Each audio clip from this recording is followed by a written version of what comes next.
Welcome back to the Failing Forward podcast with Nikou. I'm excited to introduce you guys to one of my newest friends. We actually just met on the streets of Clubhouse. We were in this random room talking about, I don't even know what. And somehow someone that was in the room was like, oh, wait, that girl that has the last name is that same guy that played for the Cardinals. I'm like, yes, Kyle Loesch, that's my husband. But you got to remember, like, I am me. And there's something about me that attracted him to me. I'm more than my last name. And she messages me on the side. She's like, girl, I love you. Like, I am so, like, yes, we are more than our last name. I'm an athlete's wife too. And I was like, okay, we got to hook up. And we just started to talk. And I started to really find out about our guest today's passion project. And I'm just so excited to introduce you all to Melani Ismail. Welcome to the podcast. Thank you so much for having me. You are so welcome. Wonderful meeting you and getting to see you face to face. Your spirit is very big, and it was so big in the room in the best way. Like, and I love the fact that you spoke up in that moment, because obviously I wouldn't have known. But the one line that you said, it hit me, and I was like, oh my gosh, I just gotten off the phone with another athlete's wife, and I know she doesn't mind if I say her name, but her name's Pat Smith. She's married to Emmett Smith. And we literally said the same exact thing. And I was like, oh my God, that's like a moment. So I felt like it was like a confirmation. So I was like, I need to let her know that was such an impactful statement she made. I love that. It was very serendipitous. It's serendipitous. Yes. There's no such thing as coincidence. It's all coinciding events. And like you said, it's little nuggets where God's saying, okay, yes, you're on the right track. You're exactly where you're supposed to be. So on today's podcast, I really want to highlight you, like, who is Melani? Because obviously I feel that a lot of girlfriends and wives that are dating or married to athletes, they kind of fall to the side. It's like, okay, there is she, but it's all focused on him. But I want to highlight you. And I also want people to see the world and life through your eyes, both from before you met Rocket, and then also while you were with him, while he was in his playing days, and fast forward to now that he's retired, how you've really come into yourself. So let's start the conversation there. Who was Melani? Where did it all start? And then tell me about the Melani during the playing days. Okay. So I grew up in Los Angeles, and I was a very, very good barber by the time I was about 10 years old. So that gift took me into the entertainment realm. So my name got around, and I started doing videos, and I knew that I really loved music and the music space. So that was like everything for me. I was like, I'm going to be an A&R, my counterparts were P. Diddy and this one and that one. I was right in the midst of the 90s of music. And so that was my dream. I was on that path, and I met my husband. So after about 5 years of just grinding it out in the industry, I met my husband, and 8 months later, we got married. I was just turning 23 years old. And it was the most shocking PTSD moment that it really was. Like, I don't know that either one of us were really ready for something so big. And we didn't know like what was ahead of us. So, I think a year after we were married, I found out I was pregnant. So I was going on our first baby. The Raiders had switched to a whole nother state, which they love to move around. They just do. So they moved. And so I had to relocate within that year to go to Oakland. But it was like the players, nobody had moved there yet. So they had the players there and we were here, and it was like this back and forth thing. So we really didn't, like, my son, it was just me and him, Rocket was playing. And so less than 3 months after that, he got traded to Carolina. So we pack up everything. So we moved like 2 times in less than a year, major moves. So across the country. Yes. Okay. With the newborn. Listen, now it's Carolina, and, no family, just really a lot of like shocks to the system, because I had one plan of what I expected my life to be. And this was put everything down. And now you're going to follow him And whatever he does, that's just your life. That's what you do. And so we moved to Carolina, and 3 years later, we moved again. We ended up with the Cowboys. And once again, it was just like shock, no family, no friends, no people. And by that time, I'm going on our third baby. So we moved here, and I think our daughter, Kiana, she was maybe 3 months. So it was just probably all of the football playing days. That's what they look like to me. Just one consistent blur of movement, trying to get settled, trying to figure it out, and babies every 20 months. Like I literally like on the clock, 20 months, 20 months, 20 months, 20 months. And then the fourth baby, we lost that baby. And then about a year and a half after, I got pregnant with my fourth. So, I look back over that time, and it really was just kind of like something I have to look back on, because I was in the thick of it. So it was something I had to like say, oh, okay, I see what was going on there. But when I was in it, it was like literally survival mode. And, we didn't, because of the nature of the sport, some people kind of understand early on, be in the moment. We were just like, oh God, we got to move again. Oh God. And there's a lot of stress. And with football, there's a lot of injuries. So my husband was dealing with injuries, I would say from the time that I knew him. It was little thing. So he was spending off seasons getting well enough to go do it again, So his last year, and we were still under contract, but the season before our contract was coming to an end, he broke his neck. Yeah. And he was paralyzed on the field, and it was very, wow. Like, it was rough. He was 32 years old. Wow. And it was just something that's just instant. There's no way to prepare for it. Right. So we went through that period, was like the convalescent period, if you will, where it's like, okay, let's figure out all of what goes with this. He did regain, use of his limbs, thank God. And we walked through that, but it had after effects. And so I would say for us, it wasn't just this easy, laid back, make a lot of money. It was really traumatic, I think, for both of us, walking through it. He didn't really reach out to like other people to say, hey, what do I do here? What do I do here? So we were just trying to figure it out. So in the midst of that, in 2000, when we got here to Texas, I started a record label, because my dreams, I was like, okay, I have my babies. It's time. I want to do my thing. I really miss music. My friends are winning Grammys and Oscars and everything else, and I got to get back to it. Oh my gosh, my timing was horrible. I had 4 stair-step children and this big, massive dream. And my husband was kind of coming off of his career. And so what's funny is we had done an album with him and 2 other guys, and HBO was doing Hard Knocks or whatever the show they do. They were supposed to interview my husband about the music and the record label the day he broke his neck. Oh my goodness. Horrible. It was just goodness. And obviously I wasn't thinking about the interview. I didn't care. It was like, oh my God, let me figure this out.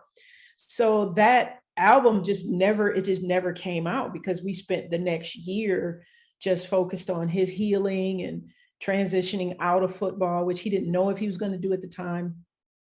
And then, I kept the label open, but one of the issues was it was just a massive business. It wasn't like this small thing. It was, there were people on the payroll and marketing and all these pieces. And I felt very responsible for people's livelihood. Right. So it's like, I'm trying to manage my family, run a major thing over here, manage what's happening with him. And so in 2006, I had just finished our big project where I put time and effort. And I was like, okay, this is the one. This is gonna get me back all my money I just lost on that album. It was just like I was playing catch Talk up. about that. Like, tell people about that, because some people are like, oh, I don't want to start a business. It's going to be so hard. Or I've been burned by businesses before. Like, I think the majority, if not every single successful business owner, has started a business, failed, lost money, had to figure out how to regain that money or make that pivot, right? So Yeah. tell the audience, like, what does that look like? So that was hard because I knew that I needed to go home. I knew that the timing, and that's the thing about a business, especially for mothers, that I'll say, if you are a mother and a wife, timing is really important. And we put so much pressure on ourselves to perform, and not knowing the reason it's not working is timing. It's not you. It's not that you're doing anything wrong. It just means that you're like, I'll say for me, my children were really small and they needed me. So it was like, okay, here's your dream over here, and you left it for this period of time. Now it's time to address it.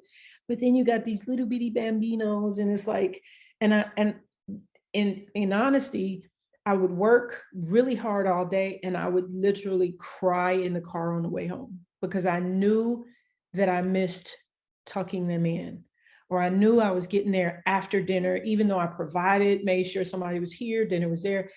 But I mean, I was miserable. I was happy and miserable at the same time. So I'm doing what I love. Moment. So as a mom, it's like, oh man, you're feeling hard. this one side of you, your identity, right? Your dream. But then there's this other side of you that's like the nurturer. I want to be there for my children. I want to see every single moment. And I can relate to that. And I think there's a lot of moms, especially if you were an independent woman before you had children, and you were very in control of your schedule, doing the things that you wanted to do when you wanted to do it. And then we have kids, and it's not that we don't love our kids, but we're stuck in this place of, how can I be the best mother for them, but still not lose my essence and my love and my passion? Because I don't want to regret or resent my new role. And it's confusing. And I am going to tell the truth because you said you wanted to hear the truth. So I'm going to tell you, I had to forgive myself because there are still moments that well up every now and then, because I'll see a picture and I wasn't there during that time of the record label. And like, that was hard for me because I beat myself up a lot. But then I realized that you could be the perfect mom. You could make every single game, whatever it is, and you still would have a moment that you missed. Yeah. You still would have, because that's life. You know what I'm saying? And you can't be everywhere and everything to everybody all the time. So it's like, you have to give yourself grace, and you have to give yourself grace to make mistakes and to find out what it was you did that you could do differently. And what's funny is all my children are phenomenal entrepreneurs. Like, they were watching me the whole time. All four of them are like, they just have this natural entrepreneurial spirit. And I know, like, they watched. And so it hurt back then, but it blesses me to see, like, they understood and they understand, and they're doing it now. And they're experiencing these things now. So when they decide, okay, I'm gonna get married, they'll be able to say, oh, I went after this. And my mom taught us how to run a business and set things up or whatever. But that said, the second album we did, I got a call to go to LA, and I'm not trying to bring the mood down, but my dad died suddenly. Like, that was like, boom. I was like, okay, wait a minute. And that was the moment. Going through that was harder than facing my employees and saying, listen, I gotta take a break. You know, I gotta take some of this pressure off of myself to be this superwoman and to perform. Like, sometimes you can be Wonder Woman, and sometimes you just gotta be just you know, Diana, what's her name? You just got to be Diana and take a seat. Right. You know when to put the crown on, you running through the field, and I got it. You know, we all have that in us, but there are moments you gotta fall back. And I know that was God's way of saying, you're not really listening to yourself right now. You're concerned about everybody else, but you're suffering and you are doing so much for other people. And that was like, if, nobody wants to go through trials on that level, but sometimes those trials are the things that make you who you are. And that one in particular, it was bittersweet. It was the most painful thing to lose my father, but it was the best thing to gain my family and myself back. And during that time I was mourning my father, a friend of mine called me, she's in the music industry, and she said, hey, I could use some help with some stuff. I did more working with her at my home in my grief and in my sadness. I got more joy out of just working with her in that moment, because I was able to do everything that I wanted to do and use every gift, but in a better way. There was no pressure. I could get up when I wanted to. So God knew that I needed to exercise my gifts that He gave me, but I needed to do it where I could interact with my family. I could make sure my husband was cool. So He knew the perfect scenario. So my scenario was, I got to have this big bad business. Yeah. I got to have a big record label. I got to have a sign out front. He was like, you don't need any of that right now. I'm going to show you how to get the same thing, and it's not going to cost you your family. Mm-hmm. So that was like my moment. I think for me, it was hard to let the quote unquote dream, like put it on the altar, so to speak. Yeah. But in my willingness to put it on there reluctantly, He gave me something back that I didn't know I needed, which was the whole picture. And, and to be able to, when I see women, especially in the space that we're in, and I'll see young wives, and I know the struggle when I see it, and I can see them disappearing into the background and being disrespected and dealing with all that comes with it, and just feeling like, what about me? And the crazy thing is, people from the outside, they have the mentality. I'm not talking about everybody, I'm just saying what I've seen. You got everything. You got nothing to complain about. Mm-hmm. You should be blah, blah, blah, blah, blah, blah, blah. Not understanding that money, and that's not going to fix. Everybody has a dream or goal or something that feeds their spirit. And so, this is a person on the other side of this, and nobody likes to feel invisible. I don't care who you are or who you're married to. Nobody, every person on the face of this earth values validation and will look for it somewhere. I don't care if you're Elon Musk or, just the janitor, you want to be seen. You want to be respected. And this is what I do, and I do it well. And so, when I see that, and I see like the wives, when they do speak up, a lot of times they get attacked for speaking up.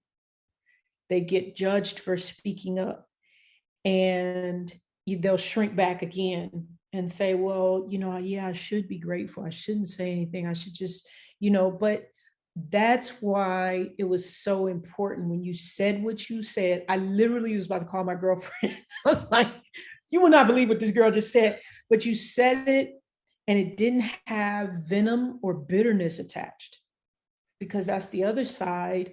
Some wives become so bitter because they've been, maybe it's just them, or maybe they were mistreated, or they don't have a husband that's supporting them and saying, hey, your dream is important too. You've been following me all over the country, and, you got to adapt to my lifestyle, and nobody knows your name, by the way, because you are such and such's wife, and you kind of just take it. But then there's there's that moment where you say, hey, I'm here, I get that you love my husband, and I love that you love him, because I love him too. But in this moment, there's something specific that I want to say. And I feel like if you hadn't have said that, it was so important for you to say that, because number one, there was another wife listening who understood, but there were probably so many women on that stage that were like, whoa, that is empowering. Like, it's okay for me to speak up and not be looked at like I'm, Yeah. whatever name they Right. have at the moment. Yeah. So I appreciate it. I know I talked a lot, but I No, think I I got love it. it. And I love it because you're Oh my painting the God. picture. Like a lot of people don't understand the other side. They just see, oh my gosh, like high level executives or athletes, they live these glamorous lives, these big houses and designer this and fancy that and all the things. But what they don't realize is if you really put yourself in the shoes of the other person, right? So in this case, the wife of the athlete, a lot of people don't see the world through our eyes. They don't see that we're having children and raising children by ourselves while our husbands are practicing every single day from sun up to sundown. They're training, they're doing all the things they have to do, they're traveling, right? And like I know in baseball, I don't know if it's like this in football, but the husbands, they travel with the team on a team plane. The Yeah. wives are flying Southwest with Yeah. all the luggage Right. and all the car seats and all Right. the kids. And you're just like, I have 5 suitcases, I have 4 kids, and I'm going in this airport. And they're like, oh, ma'am, do you need help with your husband? It's like, my husband's on a team plane. Like, I don't know Right. about you. I'm just trying to Right. get to the hotel right Right. now. Right. Right.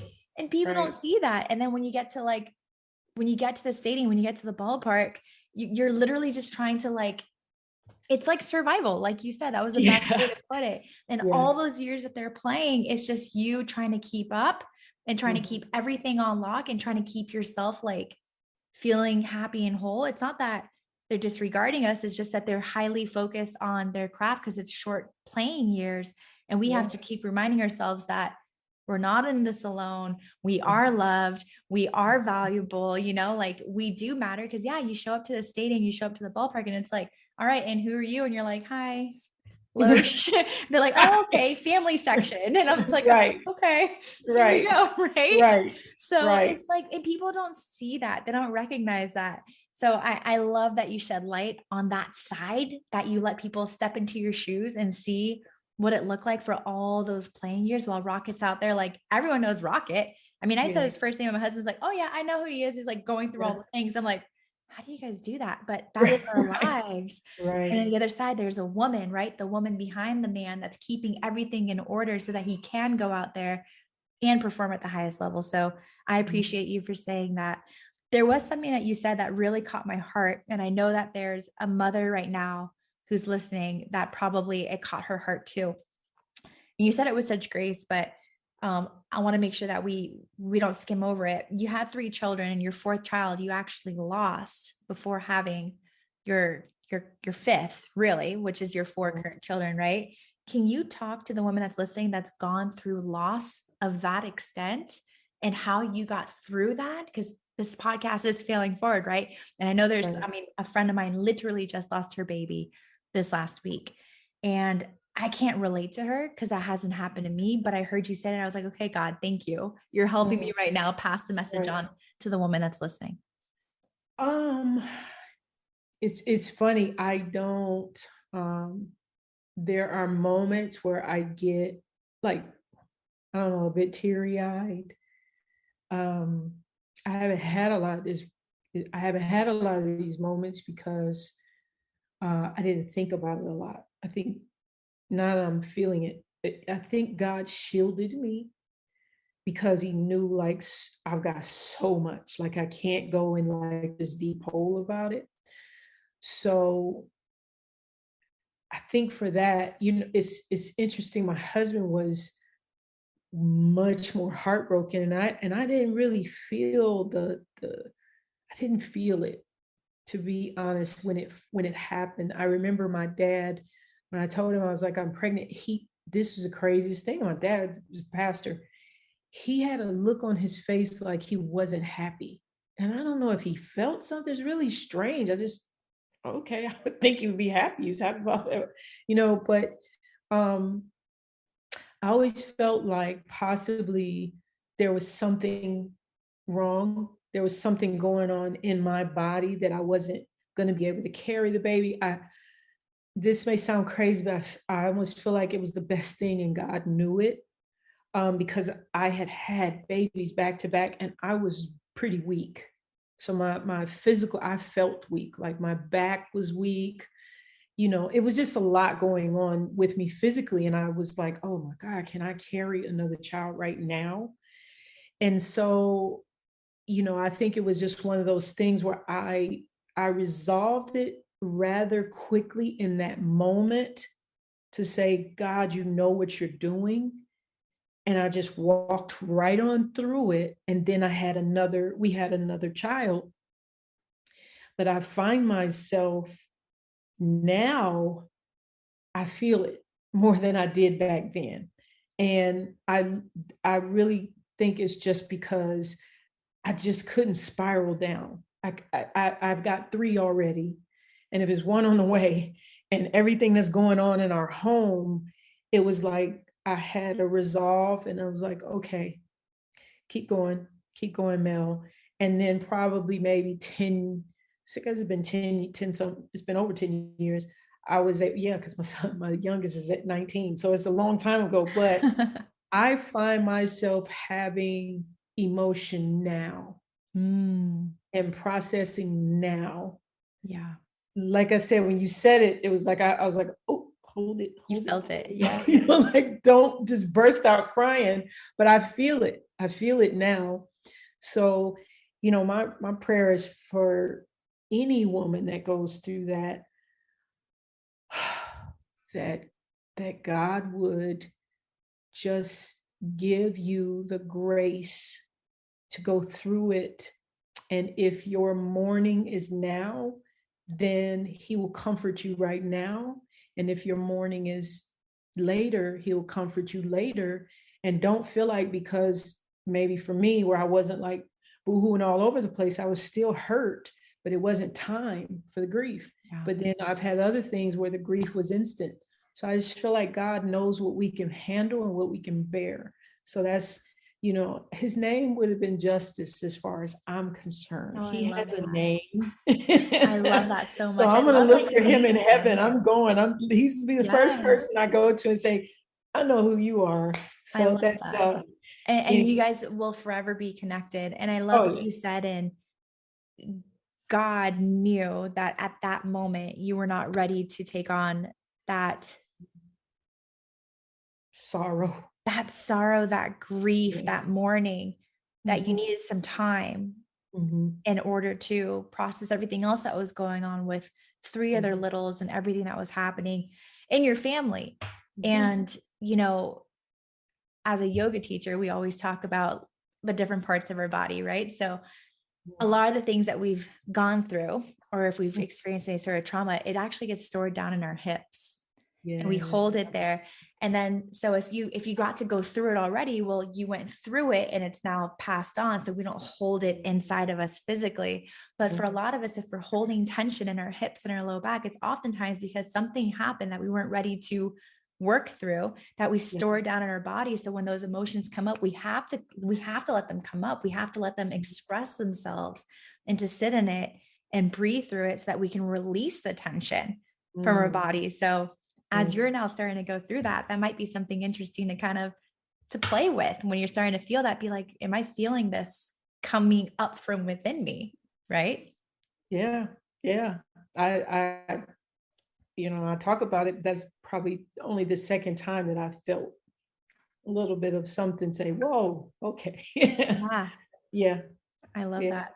I think that's a beautiful share. And when you said that, I was like, okay, speak to the woman. She's listening right now and that hit her. And she's like, how did she get through that? How did she get to where she is today? I need to know that story. So fast forward, Rocket's now retired, right? So now Melani can step into wife or mother or passion, purpose, dream. What happened after that? So I think, so after he retired, just the transition of retirement period, because guys, the guys go through a lot. They have that camaraderie their whole life.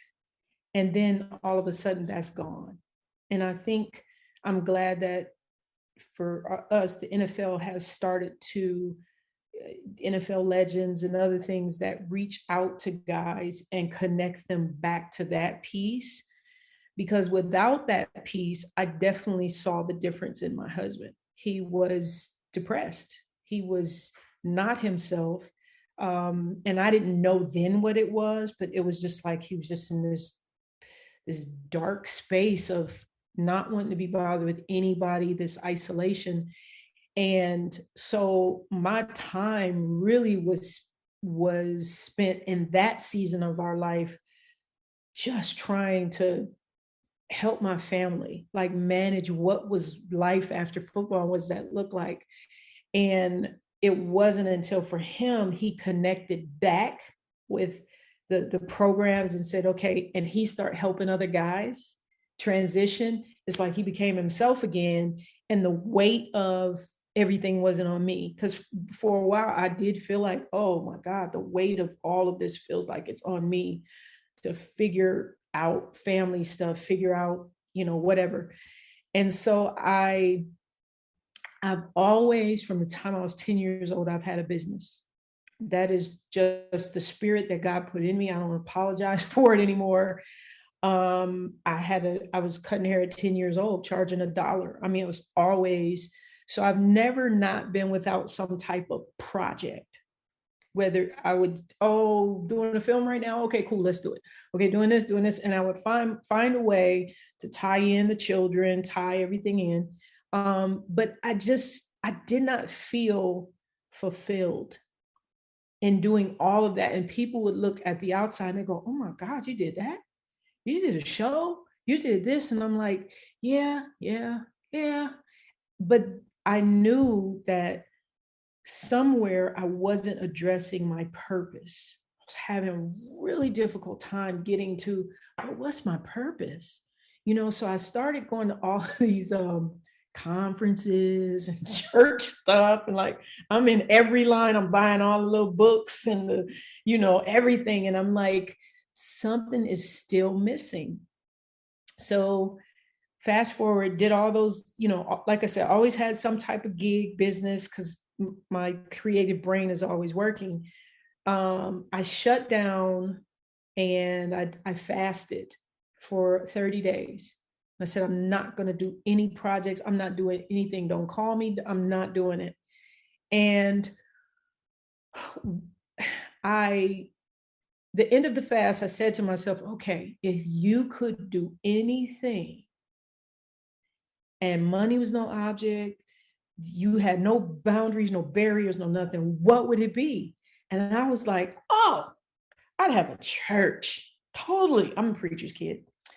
I'd have a church, but my church would be different. I'd have a fun factory. Like people would come. I don't know how I put them two together, but it was like I connected God and fun, and was like, when I was growing up learning about God, it wasn't that fun. So I'm gonna make sure that it's God faith-based on some level. But the first thing we are going to address with young people is, what does fun look like for you? Let's do that. And so I kind of filed that away in my head, and I was like, okay, well, I don't know what that is, but that's what I want to do. 2018, we've been in the same neighborhood since we got to Dallas in 99. In 2018, so we know all the young people, well, a lot of them. My husband has piled them in the car, they go AAU, all this stuff, right? So the kids, the parents. And I open up Facebook. I had just seen my girlfriend who lives across town, and I'm gonna pray for your son, you pray for my son. Okay, cool. We do this little Bible study together. I had just seen her son 3 days before. So I open up Facebook. I'm in Atlanta.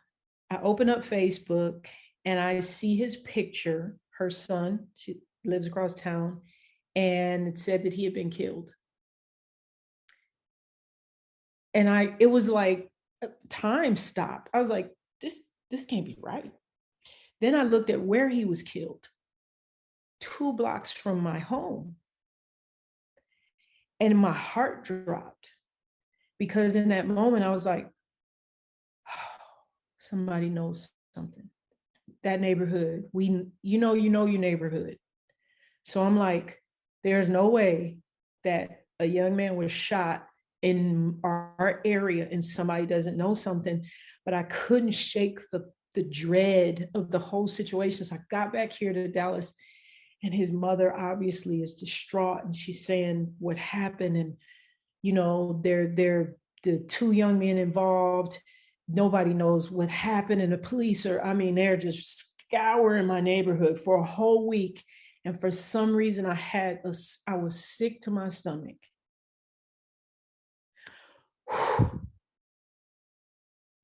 Let it out. Let it out. Breathe through it.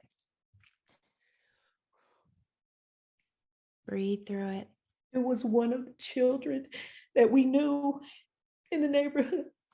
And he was around, he never struck me as the kid that would shoot anybody, that would do anything. He was always a kid that came to me and said, hey, I want to go to college. I want to do this. I want to do that. And I remember just 6 months before, he was in my house, he was washing dishes. And he said to me, and I was shocked because it was like 15 boys in my house and they smelled horrible. They were just everywhere. And he was the only one. He was just cleaning up everything. And I started cleaning with him. And he said, Miss Melani, we don't have anywhere to live right now. He said, but it's my senior year. I got to finish. He was like, I really want to go to college. And I said, I'll help you. We'll fill out the FAFSA form. We'll get it done. And, 6 months later, and when he graduated, somebody in the neighborhood had given him a gun, from what I understand. I don't know the whole story, but some kind of fight broke out when this kid came on this side and there was drugs involved. But it devastated me. It just, to know both mothers, to know both children, it was just like, I think all of 2018, I wept constantly because I was just like, I couldn't get the weight of it off of my heart, the pain, seeing this mother go through burying her son, and this mother, that young man got 30 years. And, he committed the crime. That is what it is, but you just don't want to see that for any child. And literally in that year, we lost 3 children, one in Arizona. She had told, she was a great student. She was a volleyball player, never in trouble. She comes and tells some guys, stop shooting up in the air, because they were, clowning, and they weren't even supposed to be in the country. And that's not a diss to anybody. It's just the reality of the situation. She's 19 years old. They just shot her 4 times in the face. And this is my sister's best friend's daughter. And I'm just like, God, what is happening? So that comes, and I'm like trying to process that. And then my son's friend comes in he's on leave from the Marines, and they go to a party, and somebody shoots into the party, and out of the whole room full of people, they hit this kid in the head. 18 years old, was not in trouble, none of that. And I was just like, I was like, this is just too much. And my son, my oldest son, these were his friends. So he was just spiraling. Mm-hmm. He was at TCU at the time. He was trying to do, he had got a walk on. He was trying to get it together. He could not get it together because he didn't, we didn't know, like, don't let him go to school, put him in counseling. Yeah.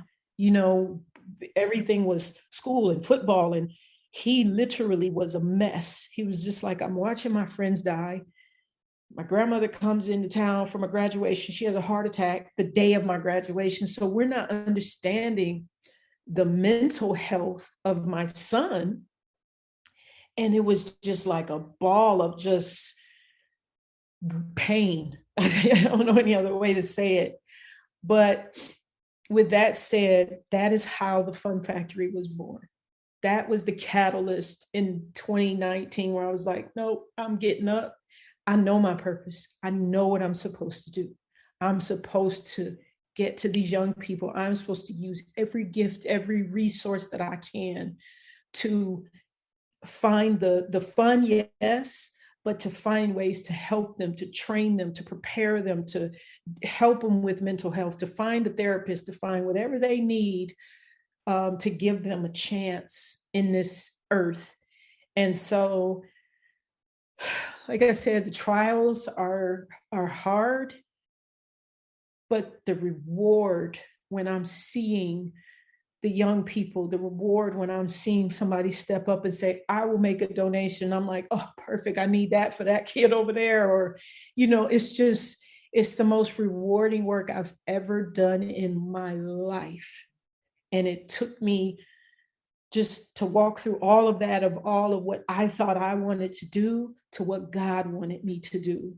And I had to answer the call and get up. And those children, like, I carry them in my heart. I carry Brett over here, he's with the Lord, and I carry Ariane right here. And I'm like, for every child out there, there's two right here that they didn't get that same opportunity.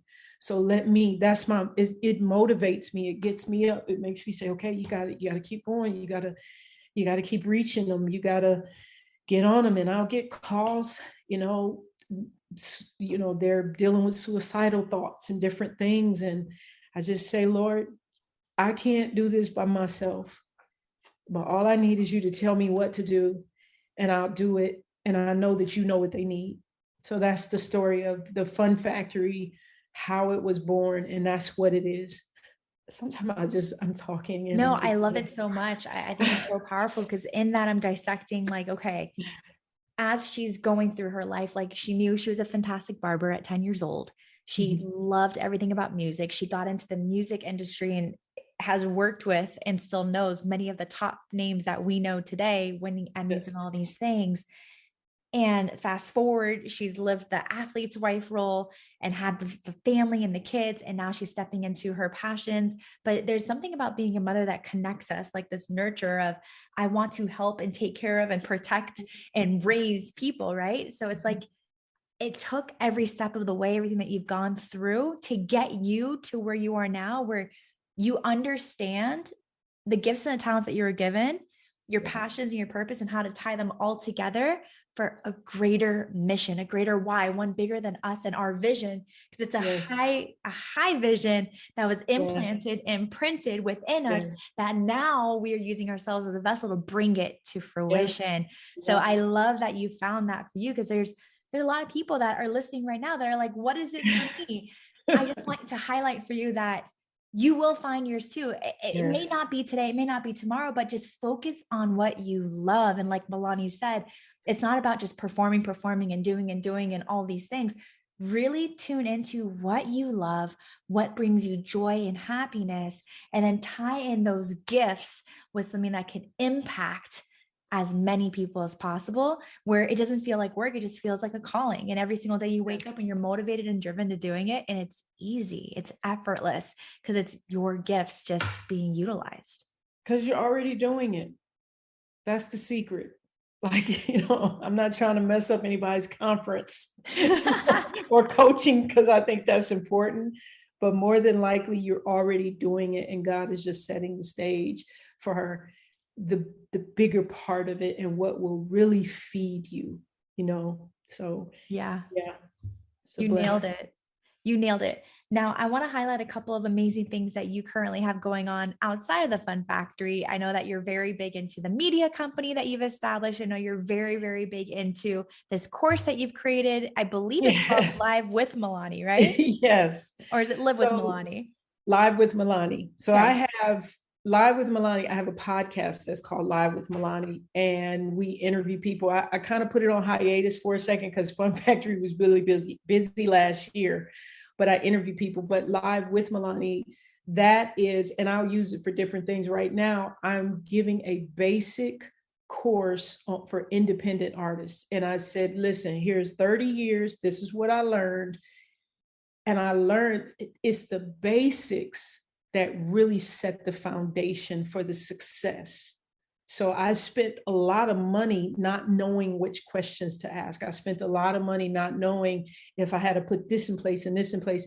And there's so much that an artist can do themselves that people try to make it bigger than what it is or really expensive. And the music industry is not that complicated, or any industry, because I think it applies to just business, but it also applies to content creation, social media. It's just get the basics. You get the basics, you're on the way, you can do it yourself, and it's the best money you'll spend, there. And the book is free. So you want the book, give me an email, I'll send it to you. It's like a little ebook. It's cool. But the course, what I did, I added to it by adding myself. So the course, you get a one-on-one with me, and I will, I'll walk with you through it. I'm going to assess your music or whatever you got going on. I'm going to give you my gifts, my talents, use it and go on your way. I hope it blesses you, helps you. And it's just a course that I have.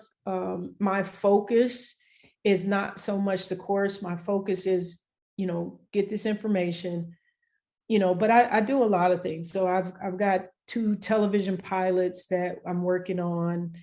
The media company is just my creative mind going. So I love film. And the beautiful thing, everything that I do, it feeds back into the young people. So I get to exercise. So it's not just about everybody else, because I don't think that's the wise way to do it either. You have to remember you and what your dreams are, because you can get burnt out serving everybody.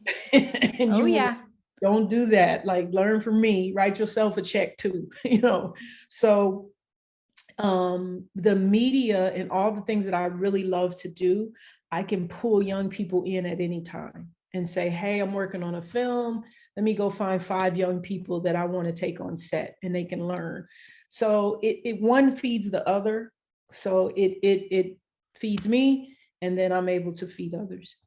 I love that so much. So if you're an independent artist or someone in the film industry or anything creative, and you want the assistance and the mentorship by Melani herself, go to livewithmelani.com and she will take care of you right there. Also, her website's Melani Ismail. That's MElaniIsmail.com.